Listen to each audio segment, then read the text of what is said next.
이 시간 우리 좌우에 계신 분들과 인사 나누겠습니다. 나의 인도자 예수님이 당신을 사랑하십니다.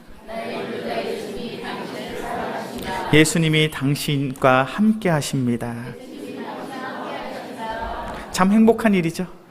우리를 사랑하신 예수님이 나를 하시고 우리의 발걸음을 인도하사 오늘도 이 자리에 나와 우리가 함께 예배할 수 있음이 바로 주님의 은혜이고 바로 주님의 놀라운 기적인 줄로 믿습니다. 우리 영광교회 귀한 성도님들, 오늘의 예배를 통하여 나를 사랑하시는 예수님의 사랑을 회복할 수 있는, 그래서 더욱 예수님을 사랑하고 이웃을 사랑하고 우리 아름답게 뜨겁게 사랑할 수 있는 우리 모두가 되어지게 주의 이름으로 간절히 축원합니다.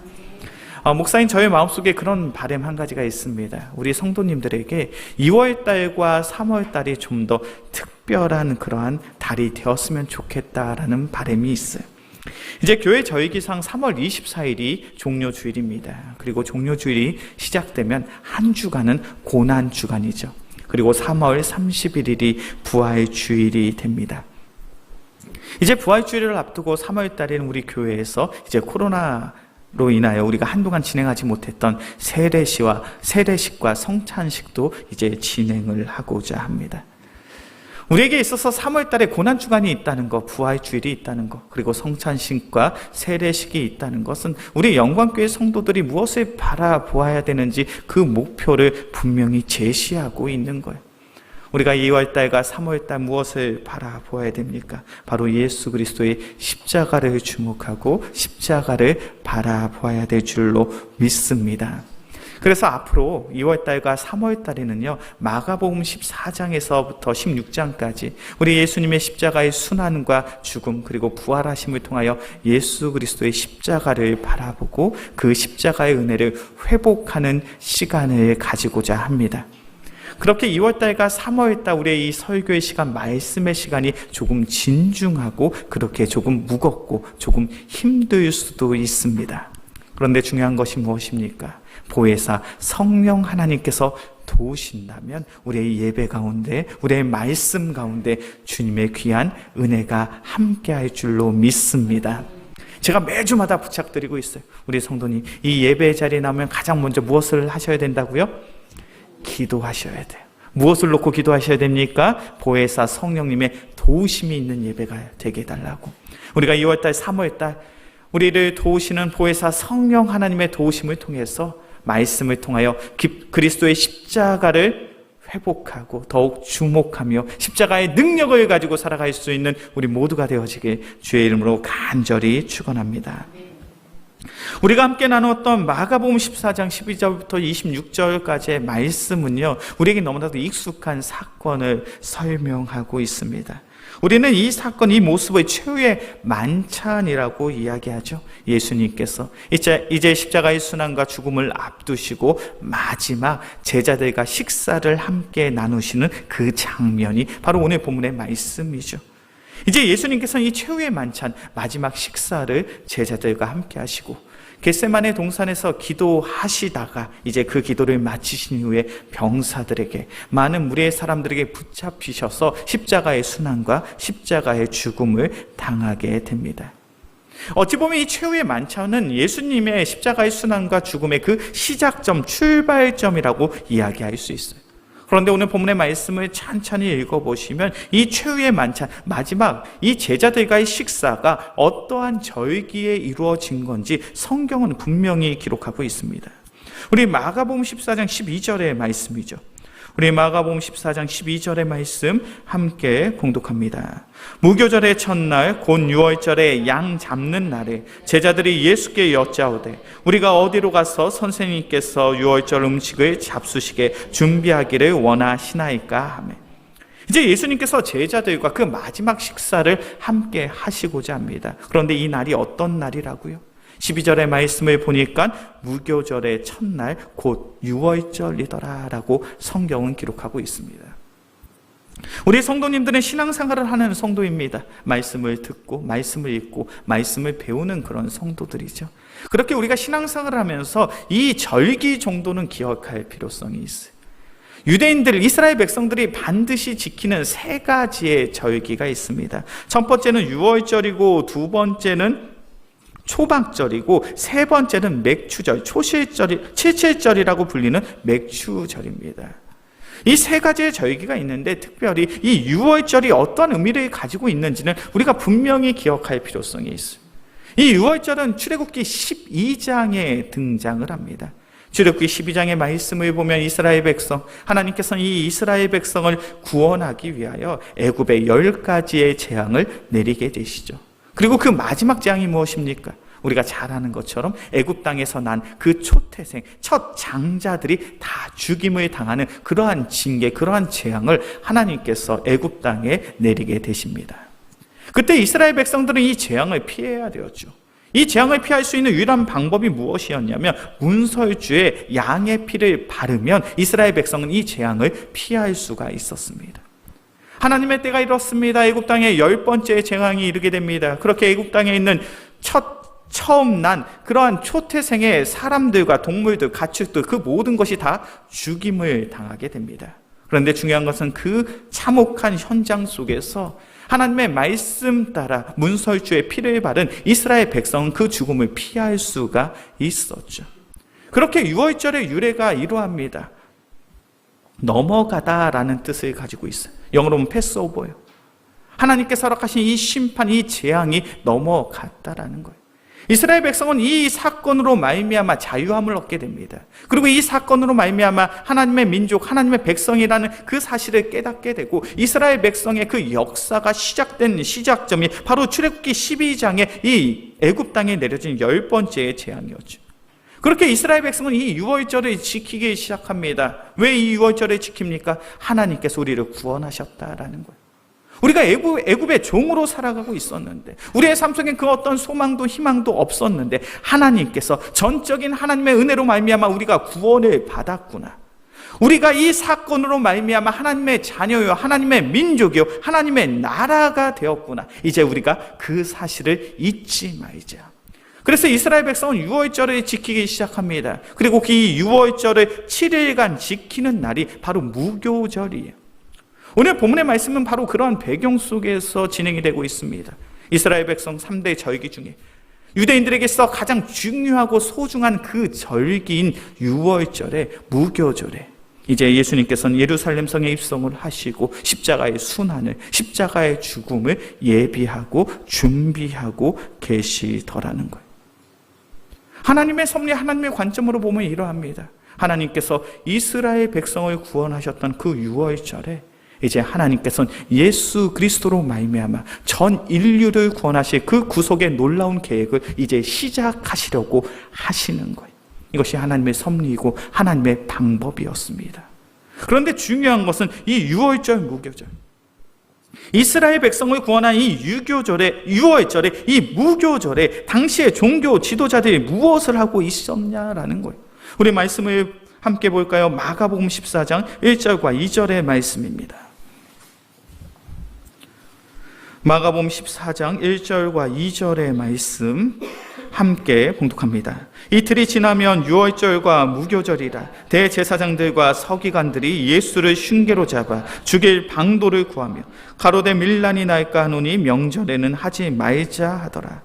자, 유월절과 무교절을 앞두고 있습니다. 이때 대제사장들과 서기관들이 뭘 하고 있었다고요?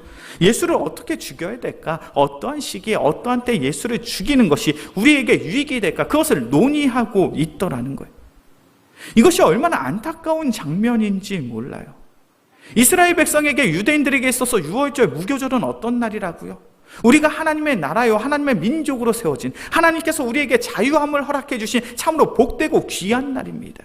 그렇다면 이스라엘 백성, 유대인들의 입장에선 이 유월절을 맞이하면 무엇을 고심해야 되냐면, 하나님이 우리를 구원해 주셨으니 어떻게 해야 전심으로, 어떻게 해야 기쁨으로 하나님을 찬양할 수 있을까? 하나님을 예배할 수 있을까? 그것을 고심하며 유대인들을 바르게 이끌어야 될 위치에 있는 사람들이 당시의 종교 지도자들이었어요. 유월절이 시작이 되었습니다. 그렇다면 대제사장은요, 하루에도 수백, 수천 번의 제사를 드리게 됩니다. 바리새인들과 사두개인들은 하나님의 말씀을 바르게 전파함으로 그들이 이 유월절에 잘 지킬 수 있도록 바르게 인도를 해야 될 사람들이에요. 그런데 이 유월절에 이 대제사장들과 서기관들은 무엇에 관심이 있습니까? 하나님의 구원에 관심이 없어요. 자신의 안위에 관심이 있습니다. 자신의 권력에 관심이 있어요. 저 갈릴리에서 난 예수라는 자가 하나님의 말씀을 선포함으로 말미암아 우리의 위치가 어렵게 되었구나. 더 이상 많은 유대인들이 우리의 말에 귀를 기울이지 않는구나. 더 이상 많은 유대인들이 우리를 존중하지 않는구나. 존경하지 않는구나. 인정하지 않는구나. 어떻게 하면 저 예수를 죽일까? 그것을 하나님의 구원이 선포된 유월절에 논의하고 있더라는 거예요. 이것은 당시 유대인들의 종교 지도자들만의 문제입니까? 아니요, 그렇지 않죠. 우리가 마가복음 11장의 말씀을 보면 예수님께서 예루살렘 성전에 입성하신 후에 가장 먼저 하신 사건 한 가지가 있습니다. 우리 말씀을 한번 찾아볼까요? 마가복음 11장입니다. 마가복음 11장 15절에서부터 17절까지의 말씀이에요. 마가복음 11장 15절에서부터 17절까지의 말씀, 제가 한 절, 우리 성도님들이 한 절 교독해서 보겠습니다. 그들이 예루살렘에 들어가니라. 예수께서 성전에 들어가사 성전 안에서 매매하는 자들을 내쫓으시며 돈 바꾸는 자들의 상과 비둘기 파는 자들의 의자를 둘러 엎으시며 함께 봉독합니다. 이에 가르쳐 이르시되 기록된 바 내 집은 만민이 기도하는 집이라 칭함을 받으리라고 하지 아니하였느냐. 너희는 강도의 소굴을 만들었도다 하시매.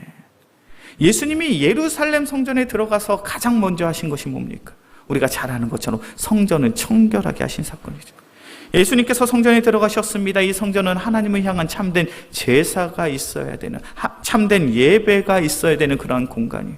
그런데 시장통도 이런 시장통이 없더라는 거예요.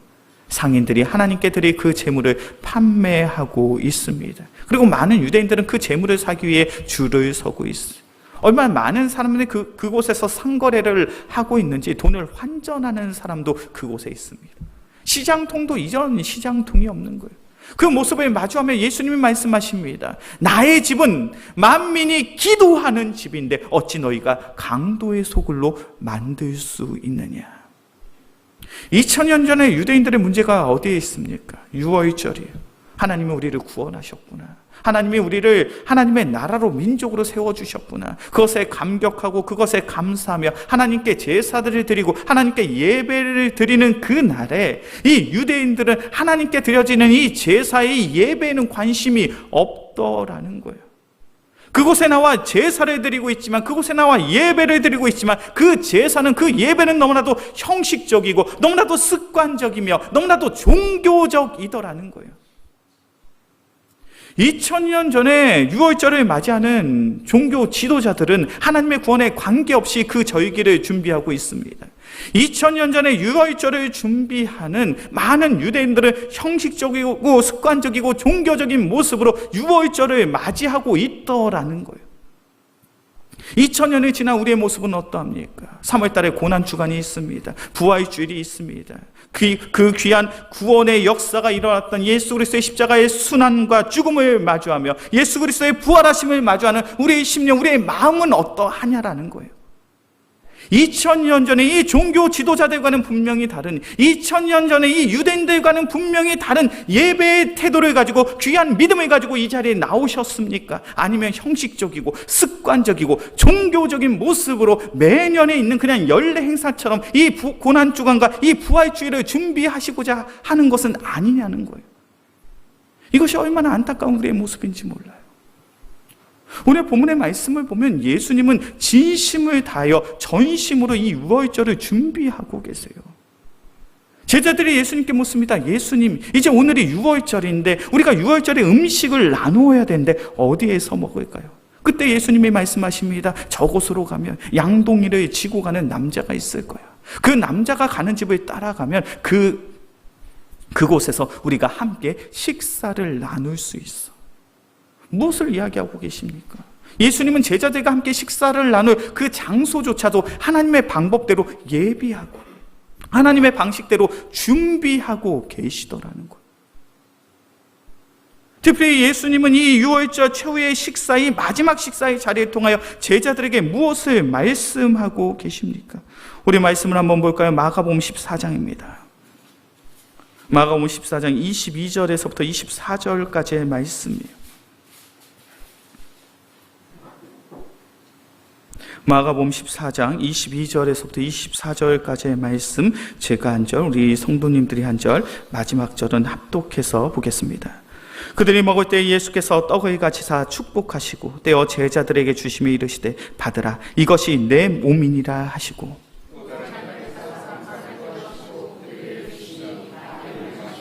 함께 봉독합니다. 이르시되 이것은 많은 사람을 위하여 흘리는 나의 피 곧 언약의 피니라. 예수님이 이 마지막 최후의 만찬, 이 유월절을 지키며 함께하는 식사를 통해 예수님이 무엇을 말씀하고 계십니까? 너희들은 이제 생명의 떡을 먹어야 돼. 생명의 떡을 먹어야 너희의 삶 속에 생명이, 영생이 있을 수 있어.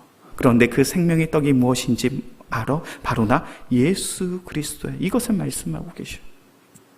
우리가 신앙생활을 하는 이유와 목적이 있습니다. 우리가 신앙생활을 하는 이유와 목적이 어디에 있습니까? 그것은 바로 우리의 삶 속에 영생이, 우리의 삶 속에 생명이, 우리의 삶 속에 죽음의 권세를 이기는 참된 부활이 있기 때문인 줄로 믿습니다. 이것을 예수님은 이미 말씀하셨어요. 우리 말씀을 한번 찾아볼까요? 요한복음 6장입니다.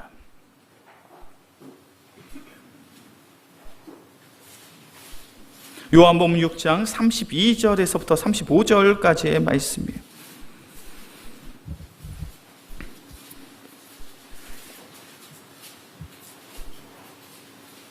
요한복음 6장 32절에서부터 35절까지의 말씀, 제가 한 절, 우리 성도님들이 한 절 교독해서 봅니다. 예수께서 이르시되 내가 진실로 진실로 너희에게 이르노니 모세가 너희에게 하늘로부터 떡을 준 것이 아니라 내 아버지께서 너희에게 하늘로부터 참떡을 주시나니, 그들이 이르되 주여 이 떡을 항상 우리에게 주소서.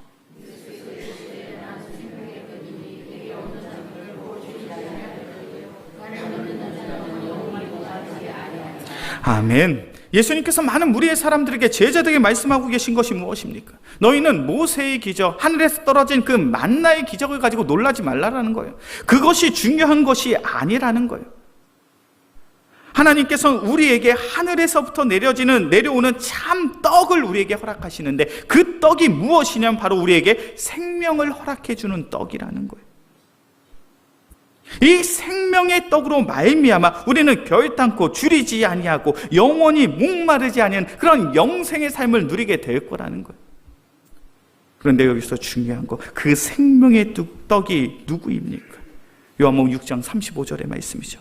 예수께서 이르시되 나는 생명의 떡이니. 예수님이 이 땅에 오신 분명한 이유와 목적이 있습니다. 그것은 바로 십자가의 고난과 십자가의 죽음으로 말미암아 우리에게 친히 생명을, 영생을 허락해 주시기 위하여 이 땅에 오신 줄로 믿습니다.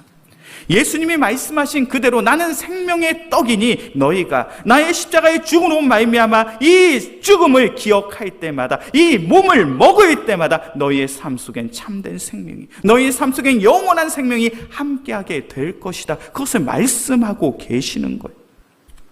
그리고 예수님께서 최후의 만찬을 통하여 무엇을 이야기하고 계십니까? 또 이 잔을 마셔라. 이 잔은 곧 많은 사람을 위하여 흘리는 피니 곧 언약의 피니라. 예수님께서는 그들과 포도주를 마시면서 이 포도주가 가지고 있는 영적 의미를 가지고 계시죠. 히브리서 9장의 말씀을 보면 성경 우리에게 말합니다. 피 흘림이 없으면 죄 사함이 없느니라. 무엇에 대해서 이야기합니까? 우리의 삶 속에 영생의 생명이 있으려면 반드시 죄 사함이 있어야 돼요. 그런데 이 죄 사함은 무엇을 통하여 이루어질 수 있는 겁니까? 오직 예수 그리스도를 보여 예수 그리스도의 피 흘림이 있을 때만이 우리가 구원을 받을 수 있는 거예요. 그렇게 히브리서 9장 12절의 말씀을 보면 성경은 우리에게 이렇게 말합니다. 염소와 송아지의 피로 하지 아니하고 오직 자기의 피로 영원한 속죄를 이루사 단번에 성소에 들어가셨으니. 동물의 피는 어린 양에 보이는 한정적인 구원을 의미해요. 그러나 예수 그리스도에 보여 예수 그리스도의 피 흘림은 그렇지 않다라는 거예요. 예수님의 피 흘림으로 말미암아 우리 모두는 영원한 속죄를 얻게 되었습니다. 예수 그리스도의 피 흘림으로 말미암아 우리 모두는 영생을, 우리 모두는 생명을 소유하게 된 줄로 믿습니다. 지금 예수님이 이 제자들과 마지막 최후의 식사를 하시면서 최후의 만찬을 가지시면서 무엇에 대해서 말씀하고 계십니까? 예수님의 십자가의 죽음이 어떠한 의미를 가지고 있는지 그것을 신학적으로 말씀하고 계시는 거예요. 신학적으로 가르치고 계시는 거예요. 예수님은 이 유월절에 무엇에 관심이 있으십니까? 예수님은 이 유월절에 하나님의 구원에 대해서 말씀하고 계시는 거예요. 과거에 이스라엘 백성을 구원하신 그 하나님께서, 애굽 땅에서 출애굽함으로 이스라엘 백성을 구원하신 그 하나님께서 오직 십자가로 말미암아 전 인류를, 전 세상의 모든 사람들을 어떻게 구원하실지 그것을 증거하시고 그것을 선포하시고 그것을 말씀하고 계시더라는 거예요. 예수님은 유월절에 무엇에 관심이 있으십니까? 오직 하나님의 구원, 예수 그리스도의 십자가에 관심이 있으시더라는 거예요. 그리고 그 십자가를 선포하십니다. 그 십자가를 가르치고 계세요. 우리 영광교회 귀한 성도님들 신앙생활을 하시면서 무엇에 관심을 두고 신앙생활을 하십니까? 우리의 삶이 참으로 바쁘고 분주하죠. 우리의 삶이 참으로 바쁘고 분주하다 보니까 일주일에 한번 교회에 나오는 것도 참으로 버겁게 느껴지는 그러한 순간들이 참 많습니다. 그렇다 보니까요, 우리가 일주일에 한번 교회에 오므로 그냥 우리의 신앙생활에 만족할 때가 참 많은 것 같아요. 그런데 우리에게 있어서 이 2월달과 3월달은 달랐으면 해요. 분명히 달라야 합니다. 우리가 우리의 고난주간을 준비하고 부활주일을 준비하며 우리는 하나님의 은혜, 하나님의 구원, 예수 그리스도의 십자가를 주목할 수 있는 우리 모두가 되어지길 주의 이름으로 간절히 축원합니다. 만약 그런 회복이 일어나지 않는다면 우리 2000년 전에 그 종교 지도자들, 2000년 전의 유대인들과 별반 다르지 않는 모습으로 신앙생활을 하는 거예요. 그냥 우리가 지키는 유월절, 1년에 한 번 지켜야 하는 그러한 절기, 그냥 습관적으로, 그냥 형식적으로, 그냥 종교적으로 보내는 그러한 날. 우리의 고난주간이 그러해서는 안 된다니까요. 우리의 부활주일이 그러해서는 안 된다는 거예요. 2000년 전에 이 땅에 오신 예수님께서 우리를 구원하시기 위하여 십자가에 모진 순환과 고난과 죽음과 부활하심으로 말미암아 우리의 삶 속에 영생이, 우리의 삶 속에 생명이 허락되어진 줄로 믿습니다. 우리가 그 믿음을 회복해야죠. 그 은혜를 회복해야죠. 그 충만한 사랑이 우리의 마음속에서 넘쳐나야죠. 그것을 소망할 수 있고 그것을 기대할 수 있는 우리 모두가 되어지게 주의 이름으로 간절히 축원합니다. 그렇게 우리에게 있어 2월달과 3월달은 좀 더 진중하셨으면 좋겠어요. 말씀의 시간에 더욱 깊은 사모함을 가지고 나아갈 수 있기를 간절히 소망합니다. 그리고 매주마다 우리 마가복음 말씀을 통하여 예수 그리스도의 십자가의 고난과 죽음을 깊이 묵상함으로 우리가 예전에 가졌던 그러한 형식적이고 습관적이고 종교적인 예배 태도를 벗어버리고 오직 십자가의 은혜를 회복할 수 있는 우리 모두가 되어지길 주의 이름으로 간절히 축원합니다. 사도 바울이 고백합니다. 나는 오직 예수 그리스도의 십자가 외에는 자랑할 것이 없느니라. 오직 예수 그리스도의 십자가의 충만한 은혜를 그 마음에 담고 살아가면요, 세상의 그 무엇보다도 이 십자가의 은혜가 얼마나 고결하며 귀한 것인지를 깨닫게 될 때 우리의 삶 속엔 오직 예수 그리스도의 십자가만이 남게 될 줄로 믿습니다. 그러한 참된 믿음, 그러한 참된 신앙의 모습을 가지고 살아갈 수 있는 우리 모두가 되어지게 주의 이름으로 간절히 축원합니다. 이 시간 오늘의 말씀을 기억함으로 함께 찬양하고 기도하겠습니다. 우리 찬송가 94장입니다. 주 예수보다 더 귀한 것은 없네. 함께 찬양합시다.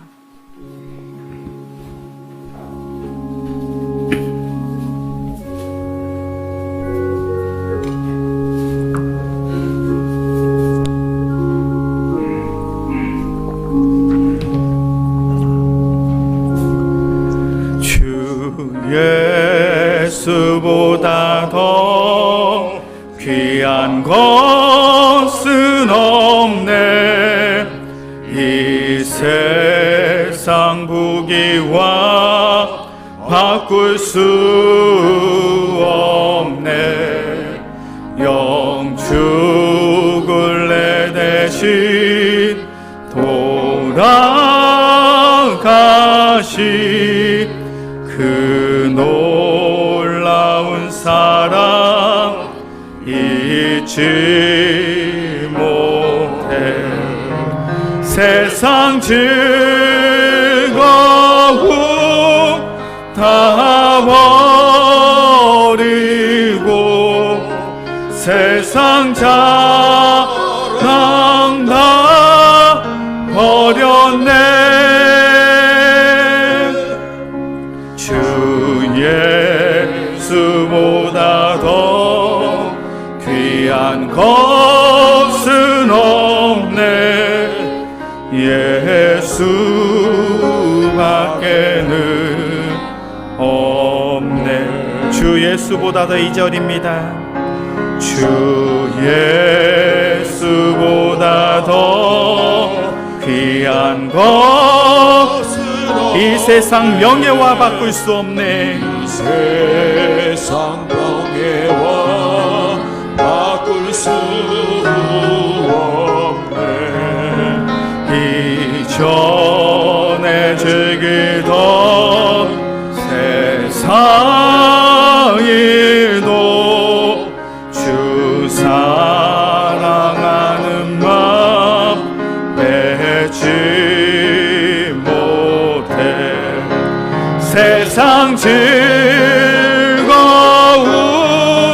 다 버리고 세상 자랑 다 버렸네. 주 예수보다 더 귀한 것은 없네. 예수. 가슴에 손을 얹고 함께 찬양합시다. 세상 즐거움 다 버리고 세상 즐거움 다 버리고 세상 자랑 다 버렸네. 주 예수보다 더 귀한 것은 없네. 예수밖에는 없네.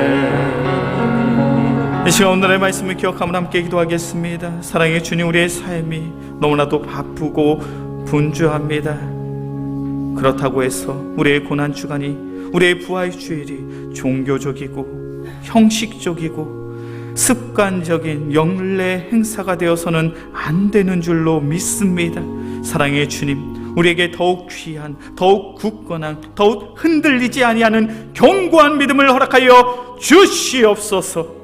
그래야 온전히 전심으로 오직 예수 그리스도의 십자가를 주목하며 십자가의 은혜를 회복하며 십자가의 풍성한 사랑을 가지고 살아갈 수 있는 귀한 믿음의 성도들 되게 하여 주시옵소서. 그래 우리 영광교회 귀한 성도들의 삶이 그리스도의 십자가를 따를 수 있는 참된 믿음의 제자요, 참된 믿음의 성도들의 삶 되게 하여 주시옵소서. 이 시간 오늘의 말씀을 기억하며 주의 한 마음으로 듣고 간절히 기도하겠습니다.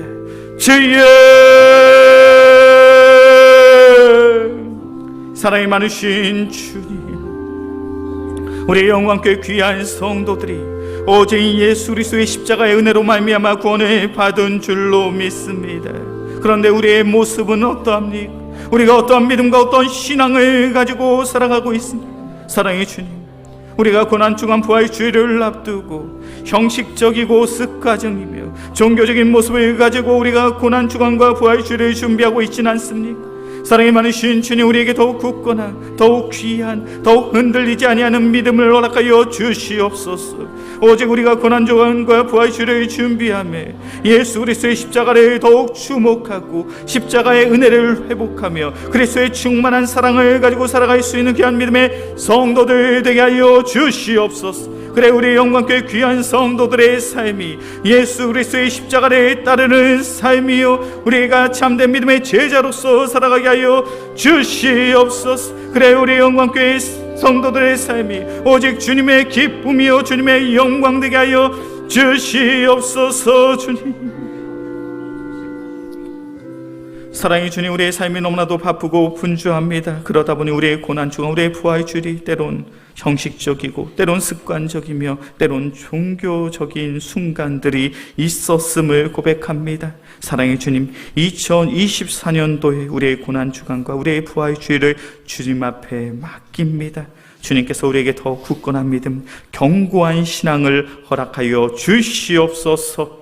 더욱 예수 그리스도의 십자가를 주목하며 십자가의 은혜를 회복하고 그리스도의 풍성한 사랑을 가지고 살아갈 수 있는 귀한 믿음의 성도들 되게 하여 주시옵소서. 그래야 우리 영광교회 귀한 성도들, 주님이 걸으신 그 십자가의 길을 걷는 자들 되게 하여 주시고, 이 죄악된 세상 속에서 오직 그리스도의 제자로서 살아갈 수 있는 귀한 믿음의 성도들 되게 하여 주시옵소서. 우리의 삶이 오직 주님의 기쁨 되어지게 간절히 소망하오며 우리를 사랑하시는 예수 그리스도의 이름으로 기도합니다. 아멘.